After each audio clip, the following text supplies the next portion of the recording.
Hello and welcome. I'm Sam Harris, and it is my true honour and pleasure to host you here on the Growth Mindset podcast. I talk to amazing individuals about how they achieve their dreams and break down the strategies it takes to lead explosive tech businesses to being paid to travel the world.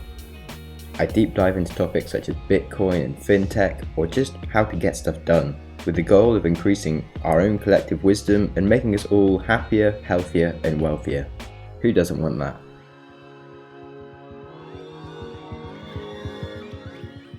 Welcome to the Growth Mindset podcast, where today I'm interviewing a real-life hitman, except for on the internet, because I couldn't meet him due to the fact that maybe I was scared about being killed, and also it was actually quite hard to get hold of him, and I have completely failed to get hold of him since the conversation that I had with him online. But yeah, I still have the transcript, and so we're going to read that out today and go through me talking to a hitman and trying to not sound too scared for my life when actually I was a little slightly terrified. So I have my friend Andreas pretending to be a hitman who's going to read all of his side of it. He travelled with me around the world last year and was with me the whole time during this interview with the hitman, so it is only appropriate that he is the one to complete this podcast with me.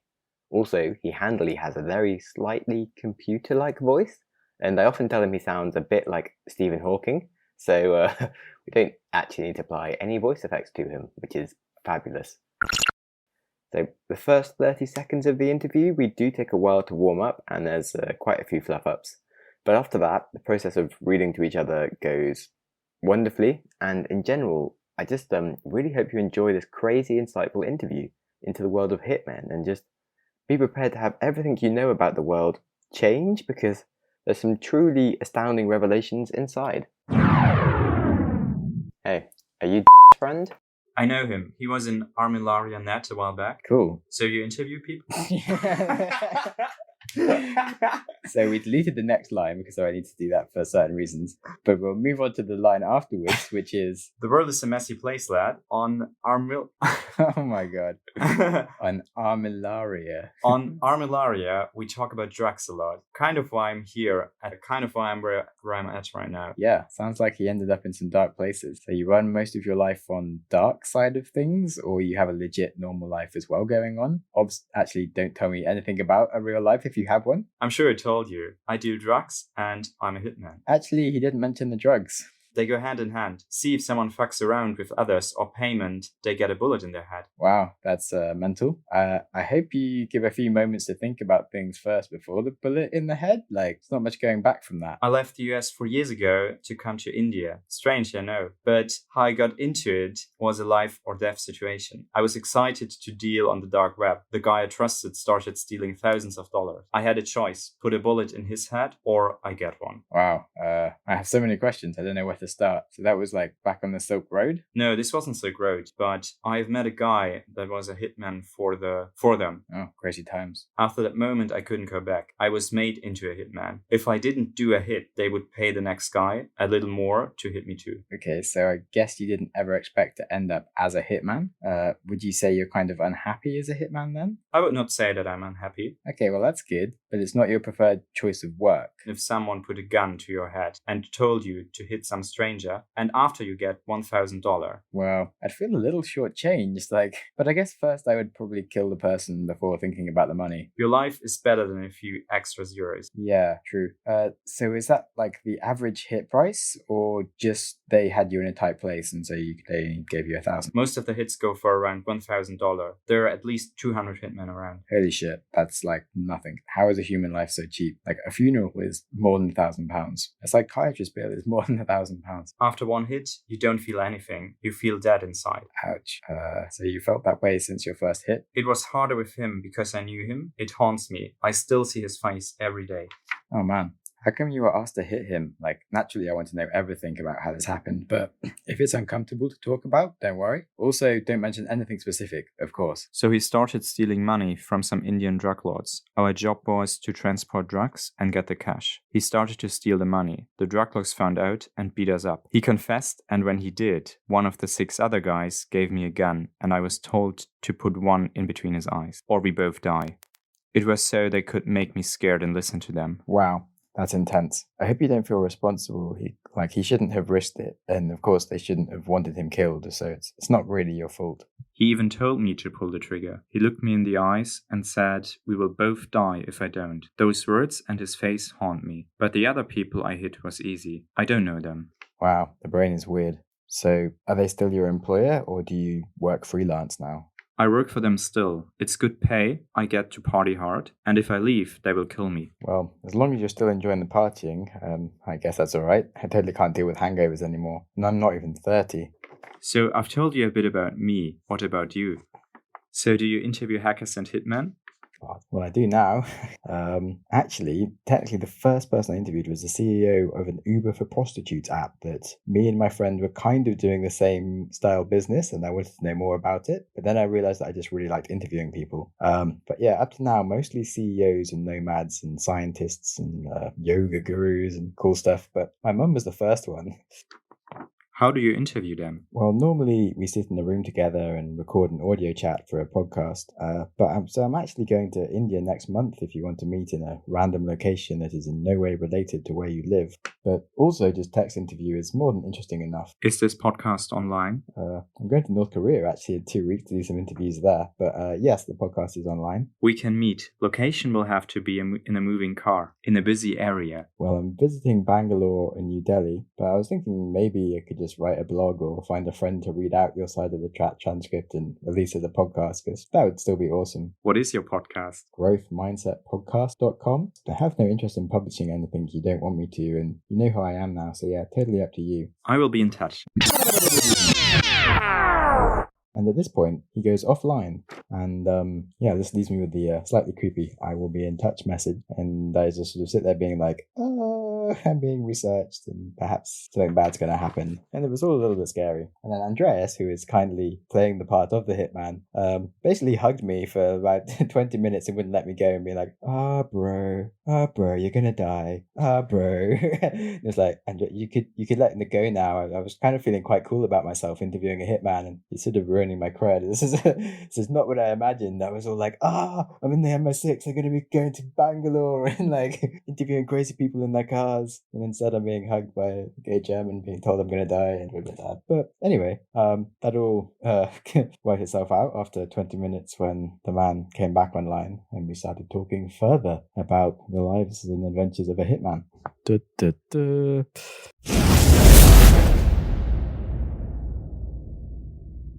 The man's profile appears back online in our anonymous chat room. Had to put a face to your name and also wanted to see if you were fat. You there? Oh, you are there? Or am I just typing to no one? Sam? Oh, crap. Sorry. I thought you'd logged out. My bad. Yeah, a NOPS interface thing is still a bit new to me. But anyway, I guess you now know who I am.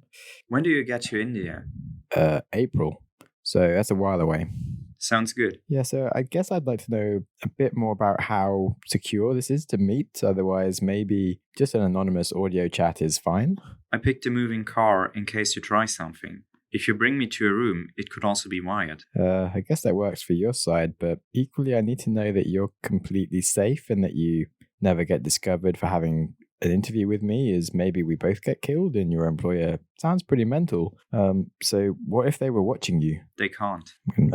Okay. I guess I don't want to ever know anything about them or you in terms of specifics, but still, how would they know you didn't say something you shouldn't have? Like, can you explain the process a bit more, or how they just can't be in on the details and to help put my mind at rest? We are talking on IRC. It's only us in this room. Yeah, but I mean, if they ever have they ever followed you in real life? They would only do that if they are having bad thoughts, and so far so good. Okay, well, I don't want to be another person that you end up having to put a bullet in their head. Is there any way I can protect myself further without giving any risk to you? Worst case is we are driving and someone tries a drive-by. I can say I'm meeting with a friend and they will believe me. Okay, and the normal people they kill are generally Indian drug-related people, or have they killed tourists before? Could be anything. I don't know details. Oh well. If you're cool with things, we can keep talking and work out general things that are safe and not safe to mention and work out the best plan for a potential meeting then. I did work in the BBC for a while, so was going to get some advice on that anyway. And we'll ask if they have any tips on the interviewee and interviewer so that we can both stay safe. We could do that. If I give you a location of a hit, you should go near it. But stay away from people, because bullets can fly. Have your camera ready? Okay. I mean, I'm happy to stay pretty underground. But what happens if I get an image of you, though? No. We meet in a moving car, and I'm wearing a motorbike helmet. Okay. If you see my face, what's going to stop you from telling anyone? Well, the fact you could kill me is a pretty strong deterrent, but I'd rather just not see your face. I was meaning after the meet. Ah. Have you ever told your story before? Yeah. I've told my stories on IRC before. There are a lot of hitmen like me. Worse, people who also do it for fun. It can be almost like a high. Wow. Yeah, I can imagine it feels pretty amazing in some way looking at people and knowing that you could just kill them, I guess. It's crazy. Your finger just needs to move a few centimeters and someone is dead. Crikey, that's weird. Have you ever killed someone you weren't contracted to kill? Yes, I have. Sometimes, if they are also in crowded areas. They duck with everyone else. Some people are unlucky to catch a bullet. Shit. Have many people ever managed to get away from your employers after they've decided to order a hit on them? Do you mean escape a hit? Yes. If someone is willing to pay, they will always find the person.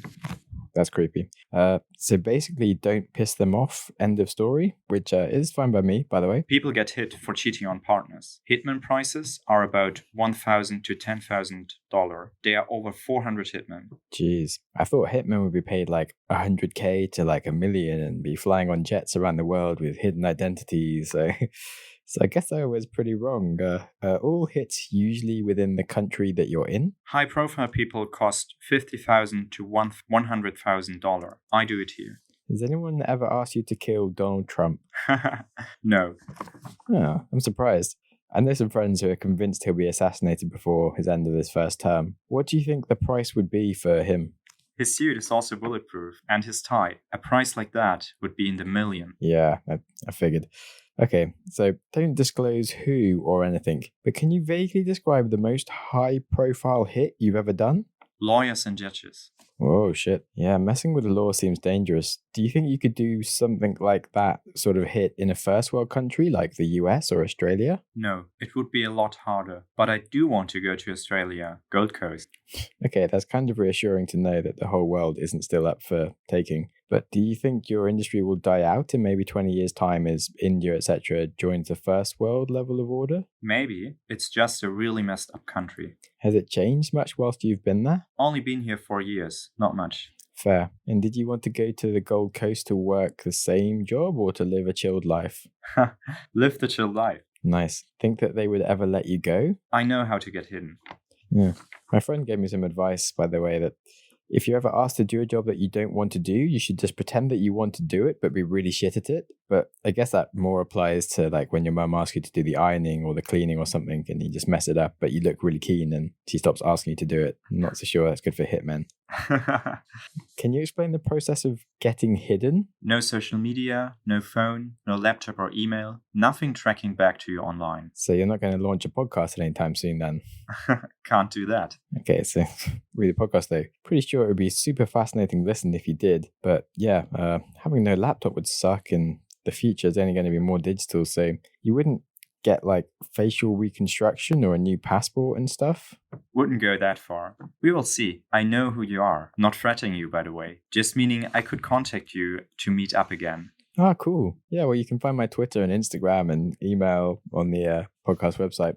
But not sure you'd ever want to link your personal life to me. Of course. But yeah, I figured I might as well trust you by giving you all those details and you know who I am. Otherwise, likely we wouldn't get very far in chatting. Do you have any kind of schedule or are things just random your end? Stick to a schedule. So do you guys have like a morning shift hitman and an evening shift hitman? Oh, I thought you meant drugs. No, hitman isn't often. All right, smooth. Yeah, good point. I did want to ask you how often you do a hit on average. In 3 years, I had 14 hits. Okay, so it's not like a super regular thing, but still quite a few. Were they sort of evenly spaced out, like one hit every 3 months, or kind of random, like 3 in 1 week, then none for the rest of the year? It happens all the time here. So many killings. But with me, some were months apart. And I had 2 in one day. Wow. I worked on oil rigs for a while. After about 8 days, I kind of forgot what real life was like. It was all a kind of strange headspace after a while. Do you sort of feel like you forgot what it's like to kill if you haven't killed someone in ages, or does it just never leave you? It never leaves you. I have to go. I'll be on in a few hours. Okay, well, I won't be online then, but I'll try and catch you soon. Sadly, this is the end of the interview, and he never came back online, and I never was able to talk to him again. So the rest of this episode, we basically break down what happened in the conversation and our insights from it, and things like how did I get to be talking to a hitman, and insights into running a podcast and this sort of stuff. So hopefully you'll enjoy that. And we start with Andreas' first top tip from the episode. Well, one top tip would be like, be careful online and maybe don't share your personal details that easily.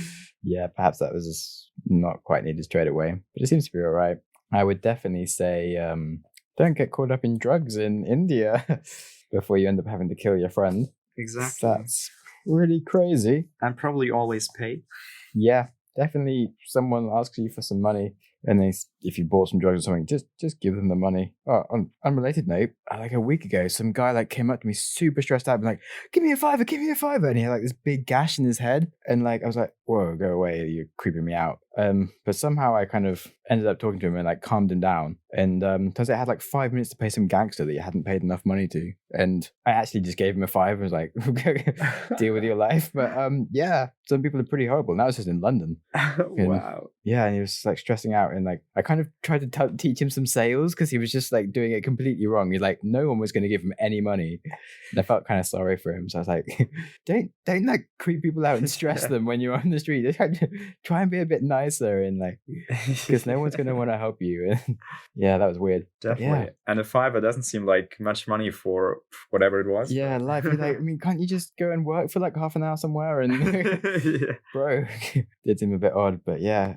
I was talking. It was like, I mean, I had nearly all the money, but just not quite like a fiver's left. And so the guy just like beat the shit into me yesterday, and now he's going to kill me if I don't give him this fiver. I was like, whoa. And yeah, he literally sort of, as soon as I gave him the fiver, he got his friend like, I've got the fiver. And then like, it's okay. And I was like, oh, wow, I think he was legit.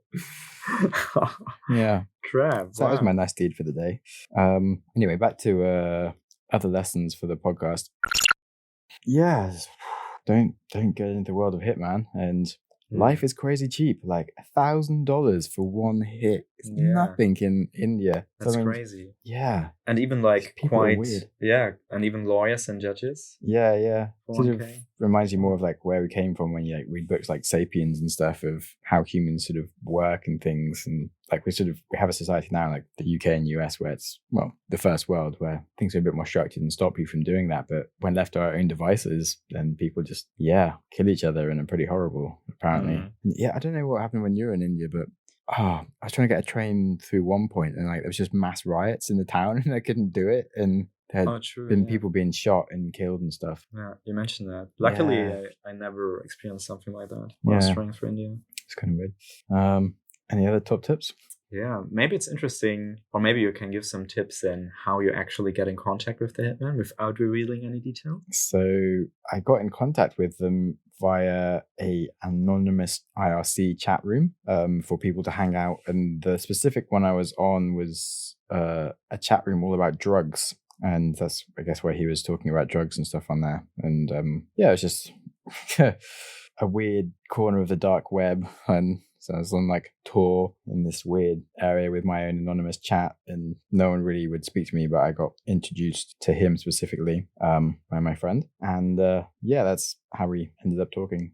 But I haven't really done much else there because I haven't got any. You need to be like in the podcast before when I was talking to the hacker, you need to be in those networks for a while for people to trust you. So I can't really just go in and talk to anyone about anything because they'll just sort of instantly not trust me. And if I sort of share the details of my website or something, then I'll probably just end up with like my website being taken down or something bad. So I don't really feel like going in just sort of recklessly. So maybe if I can build some reputation, I could find some more mental people. But I don't know. I remember when we recorded it feeling quite like I was on the dangerous side of a cliff. if maybe I couldn't get back kind of thing. So I was like, yeah, maybe I can't get back to the normal world if I go too far down this route. And it's sort of now, after a few months, I've sort of completely forgotten about that feeling. But it is like tempting to. I would love to do more journalism in that area and do some crazy sort of interviews with awesome people, because it's super fun, and hopefully meet some people doing cool shit. And when I was in the US, I ended up staying a night in a house with a bunch of drug dealers by accident, and that was quite fun. It's quite. I was trying to find an organic farm to work on, and I was in like the deep south of California. Well, that didn't work out then. yeah.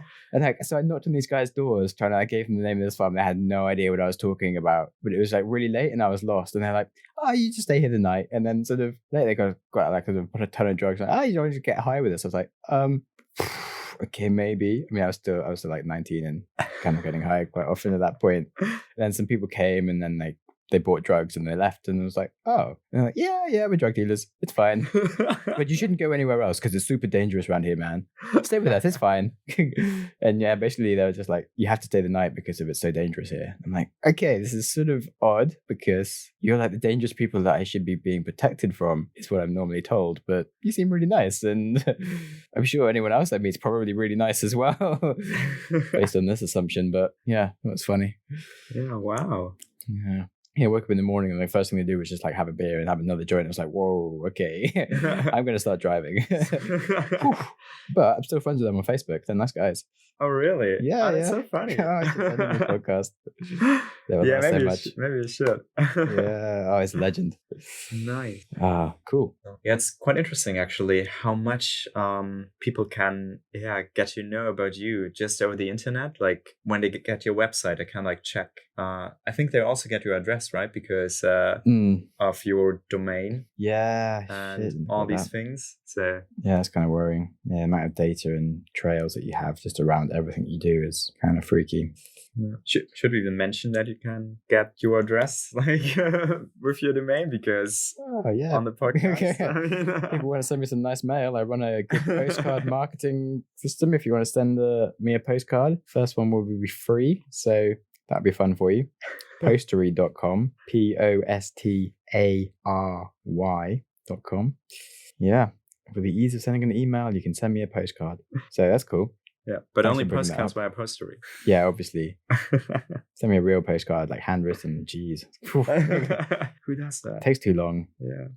You always send postcards though. Yeah, but like over the whole year, I sent like 20 postcards, which is quite a lot. It's good, but if I could send 20 postcards a month to all my friends at once.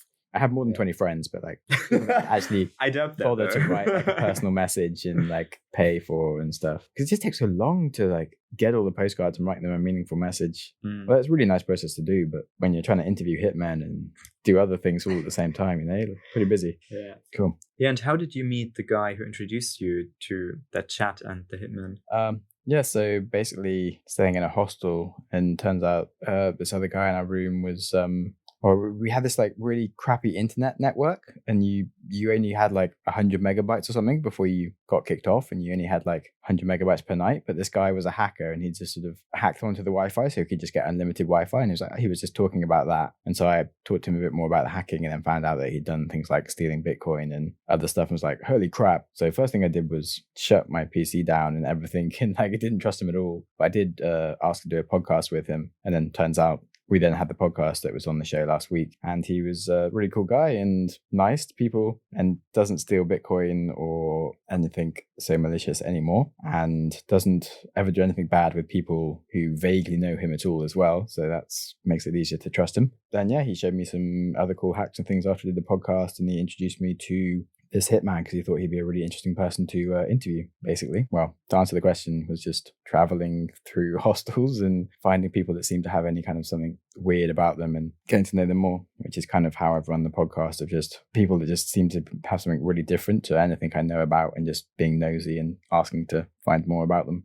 Yeah, so we recorded this podcast in the hostel room as well. I had this conversation in the hostel room after the hacker had left, and Yeah, it was really late at night that he actually came online, which is why I said I wasn't going to be online when he came back, because, yeah, I wasn't going to stay up until 4 a.m. Sorry. Although the podcast would have been good. I just assumed I would have got to talk to him more. But yeah, it was really, really tense because we actually had to wait for him to type. He was quite slow at typing, and so I had to re-edit the transcript to make it sort of flow better, because if it's actually, you know how you have like those MSN chats or WhatsApps where everything's sort of like you have different conversations going on at the same time.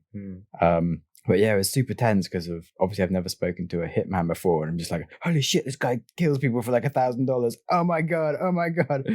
Andreas was just sort of over my shoulder the whole time, like, what the fuck? Oh my god, I can't believe this is happening. Whoa. And then so it's us two like having like an existential sort of crisis in the middle of this room in the pitch black. And then there's this other like American dude half trying to sleep and then sometimes getting interested and being quite annoying. And it's pretty funny. Yeah, I'm not quite sure what he was doing, but yeah, he's a weird guy. He's the one that also was like, yeah, Bitcoin's going to be 100K easily next year. And obviously it's not 100K yet. He was funny. Definitely not a good person for advice on investment. Yeah. Probably not. And yeah, he definitely gave Hacker quite a lot of advice on investment. Yeah. For some strange reason. Yeah. It was a really tense atmosphere, and definitely. Yeah. I don't think I've ever sweated so much. Yeah. Not helped by you hugging me for 20 minutes. Just like, bro, I'm so sweaty. Oh god. Oh, this is disgusting. Yeah, and then the American dude who was always asked like questions. What are you doing? What's happening? Nothing. Nothing. Just sleep. Why are you hugging? Oh yeah, well. You guys all right? I mean, yeah, we're fine. Yeah. Good times. It's a nice hostel. Yeah, it's weird that it's like, I guess you only ever see like Jason Statham movies and you think like hitmen are like these crazy people that have got their life sorted and they're super rich and they kind of somehow chose to do that. Like they were born to do it or something, and they fly on private jets. And he's like, this was a complete fuck up.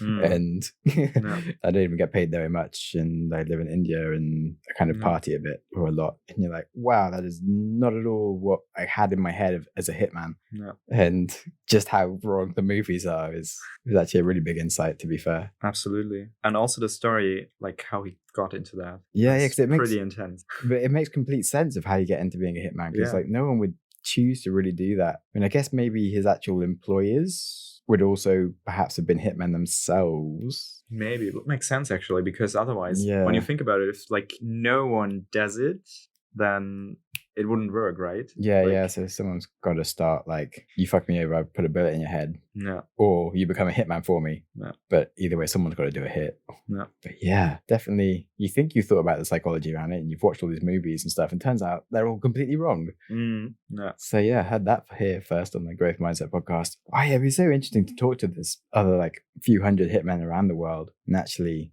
make some statistics. Get some real statistics and make like some real information about it. Because I mean, so many crazy like stories you could write, and yeah, it'd be so interesting. Yeah, what I also find interesting is that like the fear of getting killed forces you to do things like, it's like nothing tangible in that sense. Like you just know that these people might kill you. I mean, probably you can be certain, but like that's enough. Probably they don't even or didn't even know. I don't know. Pick a word and just say it.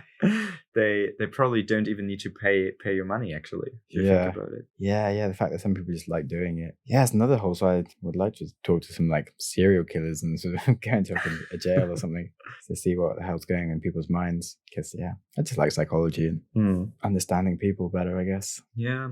It's kind of interesting to know what actually happened to them that they like, started doing that, or I don't know. It's just like I just can't conceptualize it. No, yeah. I'd like to know more about like what his offer was originally to come and start dealing drugs and things and what he's doing before. But yeah, maybe I'll try and get and talk to some more drug dealers and sort of go a bit higher up, because then obviously if they actually don't mind me talking about it, then that's okay. Whereas talking to him, I was a bit worried that they'd find out he was talking about it and then there'd be a problem. But if you go up right at the top, then it's fine. Yeah, it's kind of funny. It's the same way when I'm trying to talk to a business or something. If I talk to like the reception or something and say, I'd love to talk to your CEO, they're like, absolutely not. No, we're far too busy. Not at all. If I talk to the CEO, they're like, oh yeah, I'd love to do a podcast. That's great. Let's make some time in the calendar. It'll be great. Awesome. I'm on a podcast. And you're like, oh, why are people not letting me talk to the important person? So yeah, it's funny. Definitely. So Right. maybe it's the same for drug dealers. Yeah, maybe they like to tell their story. Yeah. The only scary part is that he mentioned that there are guys who actually like killing people. So yeah, it's a problem. That makes you an easy target then. But if you do know a drug dealer, or if you are a drug dealer, do get in touch with me. My name's Sam Harris, at Sam Harris Tweets on Twitter. Yeah, definitely open for a podcast or doing some very anonymous journalism of some sort would be great. What would you do if I was stealing drugs and then you were told you had to kill me? Wow. That is pretty hard. I mean, it's super hard to imagine how it would be in that situation. Obviously, everyone has like... If you pretend this is a gun, and now you're pointing this gun at my forehead. I would definitely pull the trigger, obviously. Yeah. Seeing your face is like... yeah, not helping. Oh, fuck, you're annoying.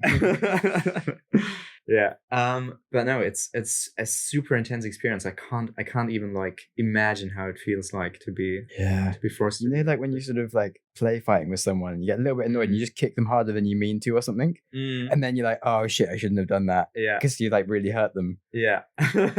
And you can't get back and it feels bad. But like with a gun or a knife or something, it's just like, I don't know, I've never known like what it's like to really, really, really hurt or kill someone. Yeah, absolutely. But yeah. Whew. That's pretty intense. But like from a rational point of view, it doesn't make a difference, right? Like if you don't pull the trigger, they will kill both of you, so he will die anyways. Yes. But knowing that you did it is just like, annoying. Pretty shit. Pretty fucked up. Well, on the that lovely note, maybe we've had enough talking. And, I think the advice still stands. Don't deal drugs. Don't steal drugs. Don't steal cash from people that deal drugs. And just be very polite to them if you ever want to record an interview. And on the subject of books, Shantaram is a very good book about a man from Australia who goes to India and starts dealing drugs, and is a very beautifully written story despite being stupidly long. But yeah, if you like this kind of thing, then that seems like a very topical book to read. Otherwise, we haven't got any other books to recommend because I didn't have a chance to ask him about them, though I'd love to ask a hitman what he reads because that would be interesting. Absolutely. And I think that's about it for the episode. Next week, I should be doing an episode all about meditation and Vipassana and my time spending 10 days meditating without any tech or not even any paper or a pen, just me and my brain and a cushion, which became very uncomfortable. And some amazing insights into life and positivity and how to deal with everything ever will be yours, bestowed onto you, courtesy of myself next week. So listen to that if you're into some more experimentally growth mindset things, which are a bit more on top of the growth mindset than the one about Hitman. And cool. Have a lovely week.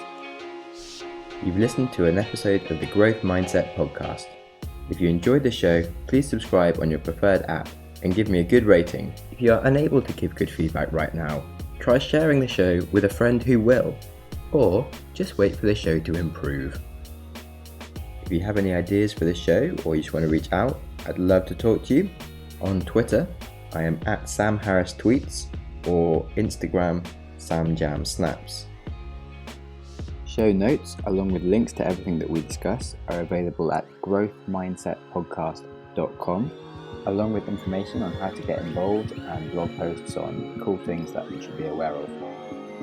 Thanks so much for listening, and I hope you enjoy your next podcast.